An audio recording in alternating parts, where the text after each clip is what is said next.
And we're live. All right. Well, to our viewers and listeners, welcome. We're broadcasting these podcasts live, and this is episode 212 of the G2 on 5G. It's the latest inside scoop on everything 5G.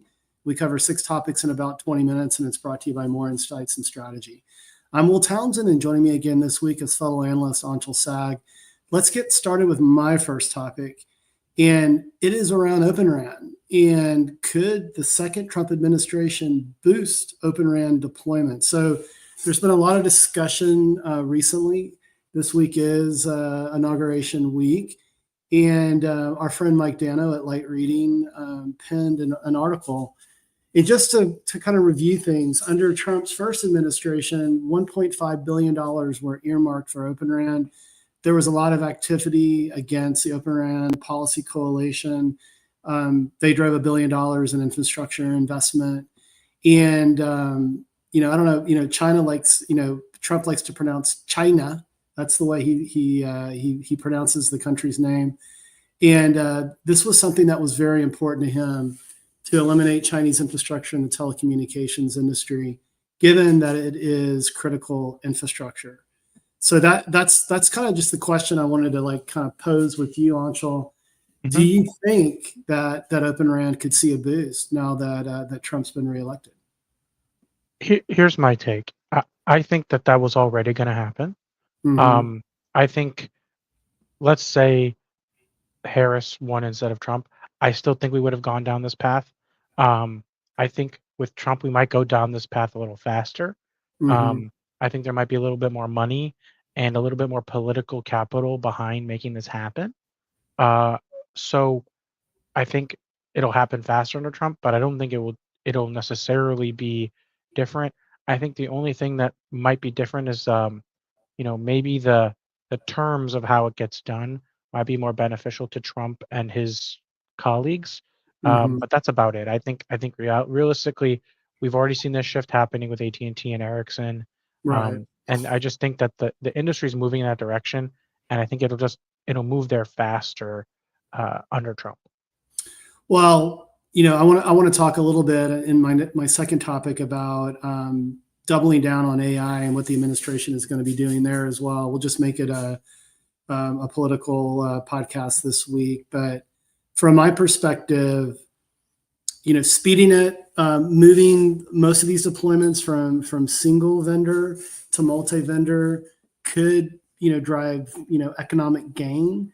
And that's certainly what I think Trump's going to be focused on, is job creation and that sort of thing, in addition to domesticating the supply chain for 5G and future 6G and, other deployments down the road. But yeah, I mean, it's an interesting topic. I think you and I have talked about the fact that, $1.5 billion doesn't significantly move the needle, especially when you look at the prevalence of Chinese infrastructure, primarily in rural populations. But yeah, it'll be super interesting to see how it all plays out. But let's move to your first topic. One of the reasons why you're dressed so nicely for this recording and you're in a hotel room is that Samsung held its Unpacked event. And yes, you attended, and you want to provide your insights into what you found most compelling. Yeah, I also just got out of recording a video for the 6.5 as well. Awesome. We did a recording with Brad Hazinski from Samsung, head of their business side of Samsung. Mm-hmm. And it was a very interesting launch because they announced the 25 series. I actually have mine already in hand. This is the S25 Ultra. Mm-hmm. And they obviously, they upgraded the processor to the latest Snapdragon, but it's like semi-custom Snapdragon. So it's actually the Snapdragon 8 Elite, but it has a custom ISP for special camera features that Samsung wanted. And it also has a integrated display controller that's normally not on the chip, but for saving power purposes is on chip. It's also clocked a little bit higher than the standard Snapdragon 8 Elite. So Samsung does have a very specific, unique processor. And as a result of that, this processor is going to be in all 25 phones. So 25, 25 Plus, and 25 Ultra all get the Snapdragon 8 Elite, and it's globally Snapdragon 8 Elite. So there's no Samsung Exynos in any region. And Huh. that's going to be really good for AI performance because AI is once again at the center of things. But Samsung's actually really leaning into AI in a way that I don't think anybody has done so far. Because last year they obviously announced and introduced Galaxy AI, but it kind of like lacked some things. And the most popular feature was Circle to Search, and Mhm. that feature was available on multiple phones, so it wasn't really that unique. But it was first on Samsung and Pixel, and now they have this, you know, on-device agent that provides this capability that like it works with Gemini, but it also works with your on-device apps, and it protects it with this personal data engine. It provides these like now briefs and these daily summaries and morning summaries, and perform actions for you. Yeah. And then on top of that, there's like call transcripts and writing assists, and there's like all these different AI capabilities that are going to make things more enjoyable. And actually, I'm the most excited about because I think I'm very forgetful, and I think there's a lot of ways that this could really help me improve my life. Yeah. Um, and I think that you you don't really know what it's like until you try it. But on top of that, they did upgrade the camera, so the ultra wide, which I think is up here, that's now a 50 megapixel camera. And the reason why that's a big deal is because a lot of the cool camera features utilize multiple lenses and sensors, and having Hmm. the ultra wide be a higher resolution means macro photos are better, low light photos are better, digital zoom is better, and like in camera stabilization for video is also better. So Yeah. you know, it's going to be missed by some people that the ultra wide has a higher resolution on the ultra, but it's actually a big deal. So I'm really excited what how that's going to pan out. Um, Top of the line 5G, X80 modem from Qualcomm. What's really interesting, and this kind of got buried, um, there's going to be Snapdragon Satellite lives. It's not dead like we thought it was, Oh, wow. and Snapdragon Satellite is launching on this phone. So um, I'm still trying to get some details from Qualcomm Is it is it on is it is it SOS like Apple's solution for? so from what I gathered in my conversation with Qualcomm, I asked them about this specific feature, Hmm. and I got like a pretty detailed response, saying that it is NTN from Skylo, um, and it's using narrowband.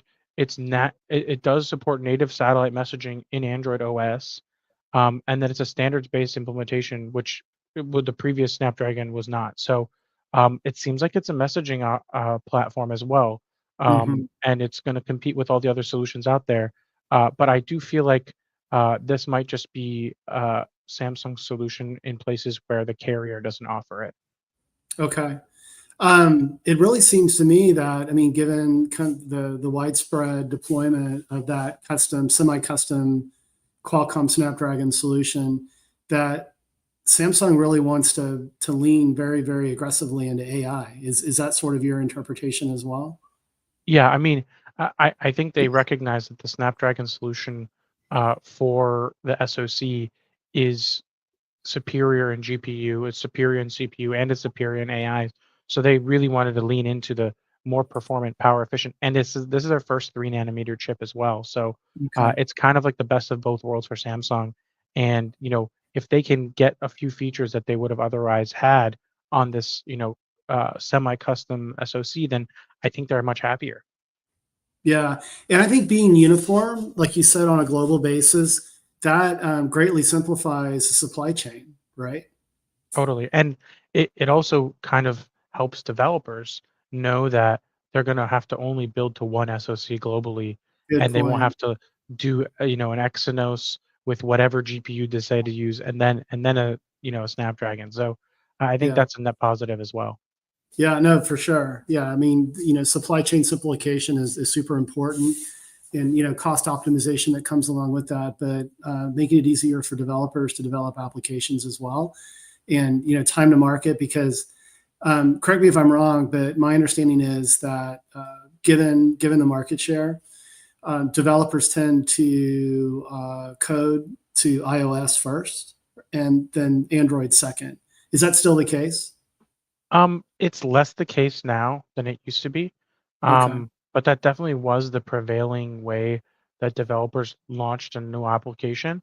Um, I think it still does happen from time to time, but generally speaking, a very competent developer usually launches on both. got it. Cool. Well, hey, let's go to my second topic, and this is really big news. And you gotta believe that this was in the works before Trump was sworn in this week. But Stargate, the Stargate project, this is a really ambitious AI infrastructure program. It's actually the Stargate project is a company. It's a joint venture. And initially, there's going to be $100 billion in investment in building out AI-enabled data centers with a long-term goal of getting to $500 billion. This is huge. I read the press release when this first broke, and I just shared it on my social media channels. But one of the underlying considerations is the creation of over 100,000 new jobs. And so, I mean, this is a huge, from my perspective, pivot from the Mhm. prior administration that wanted to put guardrails on AI and have model validation run through the federal government, which would probably have been a huge disaster. And I think with this signals that Trump wants to double down on AI. I mean, certainly it's a gold mine for the United States. When you look at the ecosystem players and everyone that's participating in this, it's primarily American companies as well. But it just got me thinking, and because you and I have talked about this, can 5G be pivotal in a part of what's going on here? I mean, certainly the networks have already been built out, but certainly the Trump administration wants to ensure American leadership when it comes to modern AI, generative, and there's already a focus and discussion around agentic AI, Sure. which automates a lot of that functionality. And you and I have talked about on prior podcasts how as AI moves hybrid and it moves from large language models in the cloud to network edges, that 5G mobility could be really pivotal. And so I think it will be. I think hybrid will come into play here. It's decidedly going to be probably a longer tail deployment. But Sure. but let me ask you this. I'm going to put you on the spot. Um, how in your mind could 5G play a pivotal role in all of this? I have my I'm thoughts. so glad you asked Okay, good. because I've been teeing this up answer since you started at the beginning of this topic. Okay, I think it's going to be 5G RAN. We're going okay. to see all of these AI RANs in 5G and 6G. Hmm. More likely it's going to be a 6G thing, but I think we're already starting to see a lot of Open RAN acceleration. I think what we've seen with NVIDIA and T-Mobile is just the beginning. Hmm. And I think those kinds of projects and those kind of ambitions are going to be, where I think this investment will happen. Verizon's already starting to embrace NVIDIA as well. So I think what's going to happen is we're going to see the U.S. operators take AI by the horns Yeah, and and use AI to accelerate 5G and 5G to you know permeate AI everywhere. right. And I didn't actually tell you this before we started the podcast. I'm running this entire setup, including our current live stream, through standalone 5G on the TCL modem with the red cap inside of it. So we're running Yeah, this on a red cap right now, super stable, like 30 nice. 30 megabits. But I just wanted to add that like we're this current podcast is live in 5G. That's incredible, man. So we're sipping our own champagne and eating our own dog food, In right? fact, I'm so confident that I am grabbing it right now and holding it, and this is it right now. It's powered through the USB port of my laptop. Well, what's also incredible, like you're in a hotel, and hotels are fraught with metal and things that can That's my create window flare. right there. I made sure I had an outward facing window room Okay, so I would good, have good. good signal. But yes, this is That's on super, T-Mobile. super impressive, my friend. Well, hey, let's go to your second topic. And I caught this news. In fact, I had suggested this topic to you But T-Mobile announced its T Priority last year, and this is a slice that's dedicated for first responders. And we have talked about this on prior podcasts, but I learned this week that T-Mobile activated it for the LA firefighters and first responders. Yeah, so this is kind of in addition to what they've already been doing with, lighting up satellite services. I don't know if you saw, yeah, I think we talked about this on the last podcast, Yeah. that they had turned on satellite services for specifically people and first responders. Hmm. They said that this was a 5G SA network slice specifically for 350 members of the LA Fire Department. Um, and this would be the second largest deployment of T Priority since they announced it with the New York City, um, you know, first responders. Hmm. And yeah, they already have the standalone network, and they said that they already got a lot of requests for Wi-Fi routers and hotspots and devices on the network, and that the speeds have been so good that they're really happy with it. So it seems like it's making a difference. And the truth is, connectivity. Um, is always trying to solve problems, and Yeah. communications really need to happen over connectivity. So, um, they're also doing lots of things to improve their network as a result of the fires, and getting um, the network back up and running in that area, and Hmm. making sure that people who live or lived there are able to communicate with each other and their families, and be able to take advantage of T priority and the bandwidth it provides. Well, and what I like about it is, certainly we've talked, on numerous podcasts about AT&T and FirstNet. That is a dedicated separate network for first responders.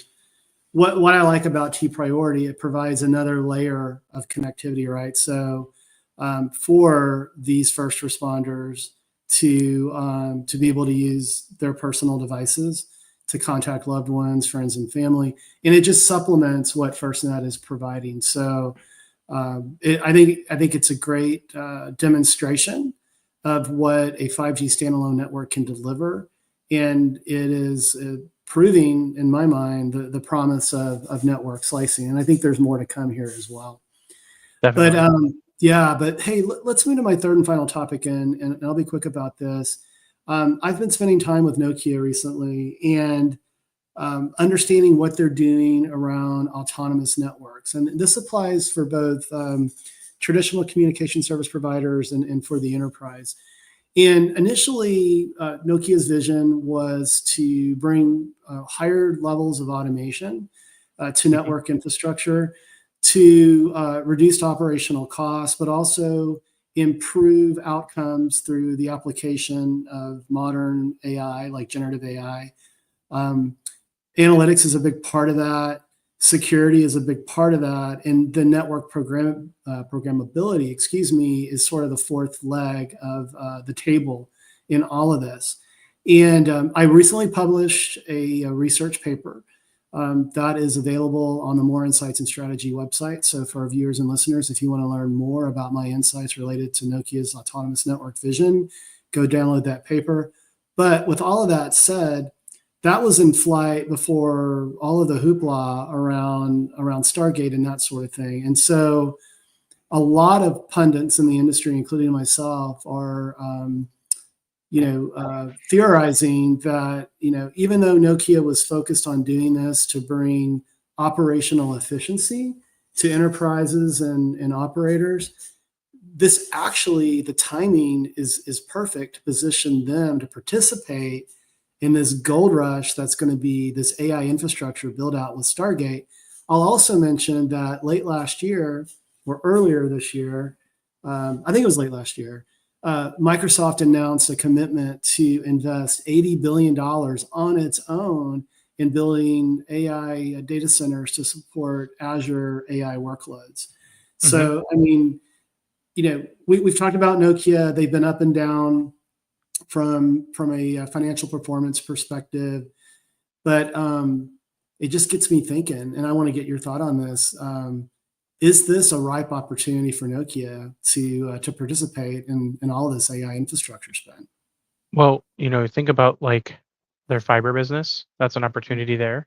Well, they have Um, optical strength, right? Yeah, in yep. the transport. Yeah. And then there's also there's tons of networking opportunities.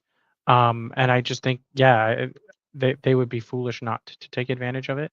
Yeah. Um, but you reminded me that when you brought up Stargate, I didn't mention the infighting between Elon and uh, OpenAI and saying that they don't have the money What? to do I this. didn't catch Yeah, that. you missed Where on did you Twitter. catch that? On a Uh, Reddit, in a Reddit thread or something? OpenAI posted about Stargate, and then Elon responded saying they don't have the money, and Oh, then Sam Altman responded saying, "Actually, we're building the first one already, and we can take you. You can come over and check it out." So, um, there's the children are fighting.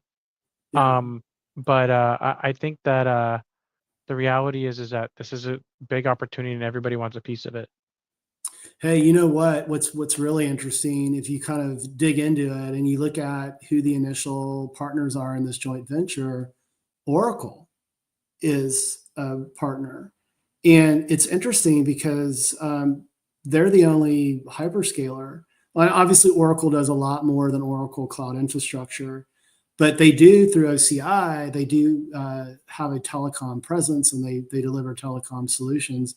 But the other hyperscalers aren't a part of this. And so it's interesting when you looked at the stocks tied to these initial founding companies within the JV, they were all Arm up. w- Arm popped big time too. Yeah, Oracle popped, ARM popped, they all popped, right?